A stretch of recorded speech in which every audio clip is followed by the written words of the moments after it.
up or reject. Ashtavakra said, bondage is when the mind longs for something, grieves about something, rejects something, holds on to something, is pleased about something, or displeased about something. Liberation is when the mind does not long for anything, grieve about anything, reject anything, or hold on to anything, and it is not pleased about anything or displeased about anything. Bondage is when the mind is tangled in one of the senses, and liberation is when the mind is not tangled in any of the senses. When there is no me, that is liberation, and when there is me, there is bondage. Consider this carefully, and neither hold on to anything nor reject anything. Ashtavakra said, knowing when the dualism of things done and undone has been put to rest, or the person for whom they occur has, then you can hear and now go beyond renunciation and obligation by indifference to such things.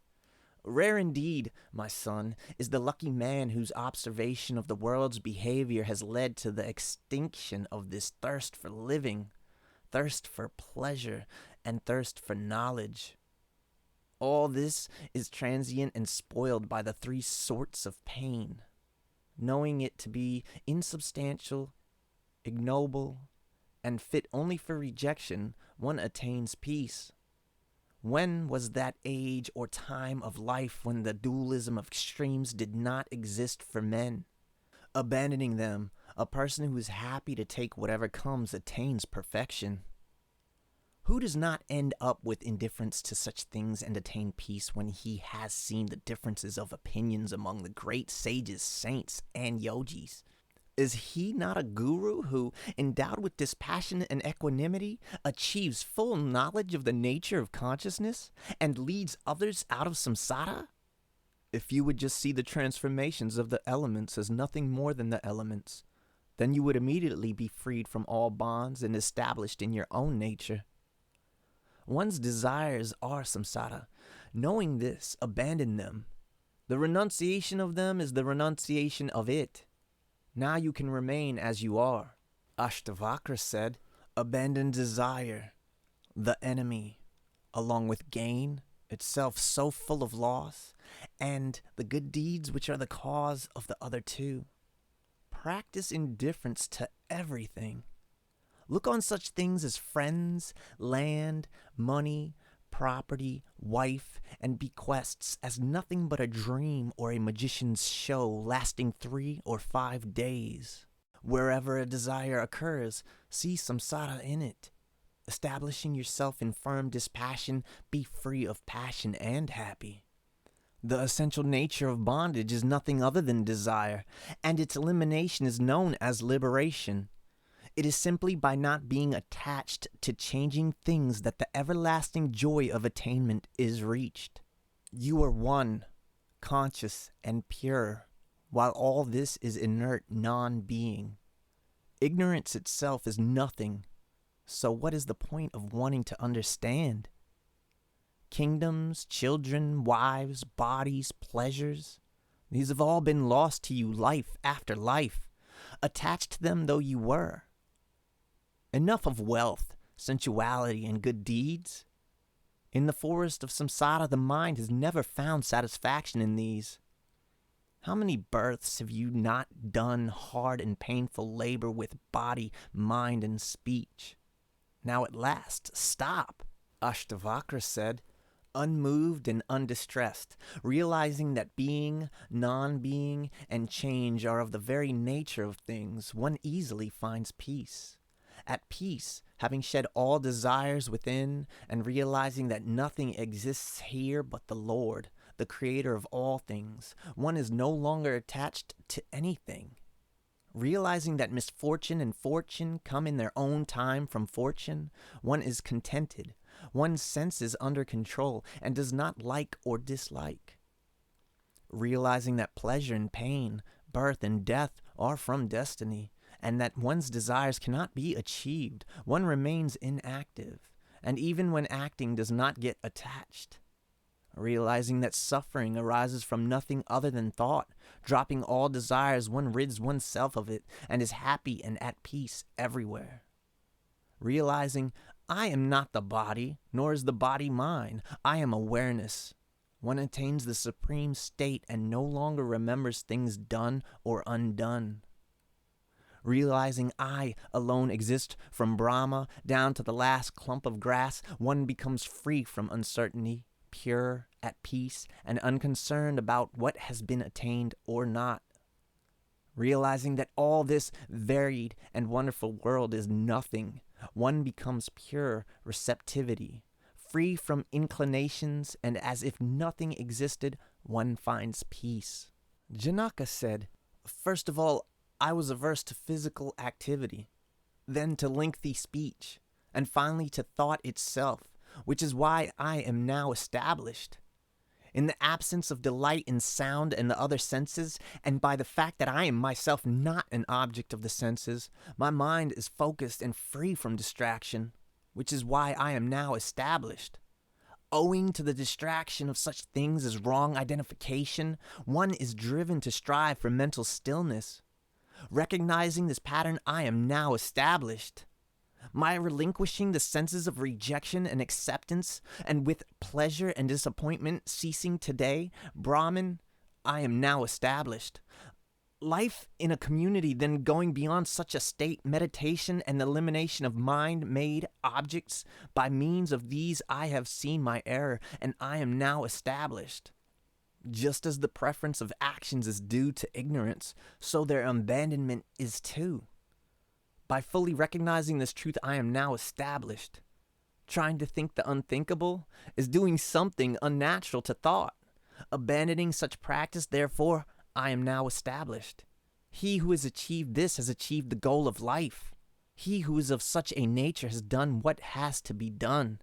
Janaka said, "The inner freedom of having nothing is hard to achieve, even with just a loincloth. But I live as I please, abandoning both renunciation and acquisition. Sometimes one experiences distress because of one's body, sometimes because of one's speech, and sometimes because of one's mind. Abandoning all these, I live as I please in the goal of human life. Recognizing that in reality no action is ever committed, I live as I please, just doing what presents itself to be done. Yogis who identify themselves with their bodies are insistent on fulfilling and avoiding certain actions, but I live as I please, abandoning attachment and rejection.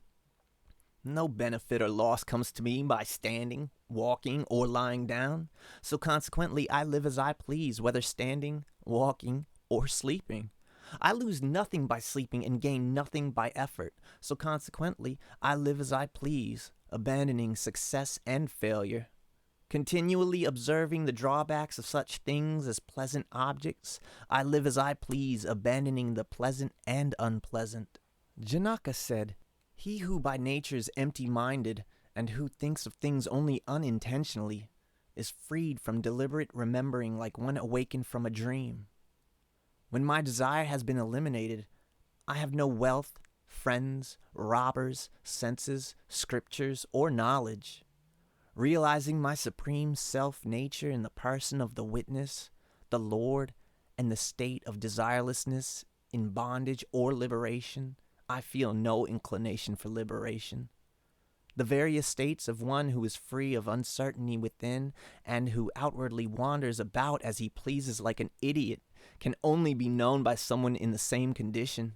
Ashtavakra said, "While a man of pure intelligence may achieve the goal by the most casual of instruction, another may seek knowledge all his life and still remain bewildered. Liberation is distaste for the objects of the senses. Bondage is love of the senses. This is knowledge. Now do as you wish." This awareness of the truth makes an eloquent, clever, and energetic man dumb, stupid, and lazy. So it is avoided by those whose aim is enjoyment. You are not the body, nor is the body yours, nor are you the doer of actions or the reaper of their consequences. You are eternally pure consciousness, the witness, in need of nothing, so live happily. Desire and anger are objects of the mind, but the mind is not yours, nor ever has been. You are choiceless awareness itself and unchanging, so live happily. recognizing oneself in all beings and all beings in oneself, be happy. Free from the sense of responsibility and free from preoccupation with me. Your nature is the consciousness in which the whole world wells up like waves in the sea. That is what you are, without any doubt, so be free of disturbance. Have faith, my son, have faith. Don't let yourself be deluded in this. You are yourself the Lord, whose very nature is knowledge, and you are beyond natural causation. The body invested with the senses stands still and comes and goes. You yourself neither come nor go, so why bother about them? Let the body last to the end of the age, or let it come to an end right now. What have you gained or lost who consists of pure consciousness? Let the world wave rise or subside according to its own nature in you. The great ocean. It is no gain or loss to you. My son, you consist of pure consciousness, and the world is not separate from you. So who is to accept or reject it, and how, and why?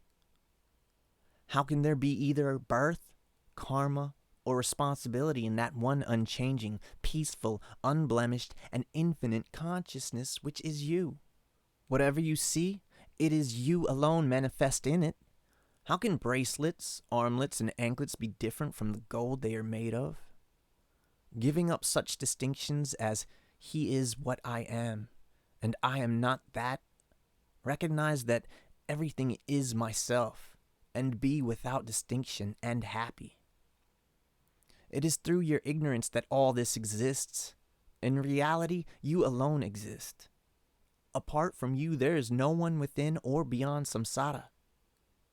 Knowing that all this is just an illusion, one becomes free of desire, pure receptivity, and at peace, as if nothing existed. Only one thing has existed, exists, and will exist in the ocean of being. You have no bondage or liberation. Live happily and fulfilled. Being pure consciousness, do not disturb your mind with thoughts of for and against.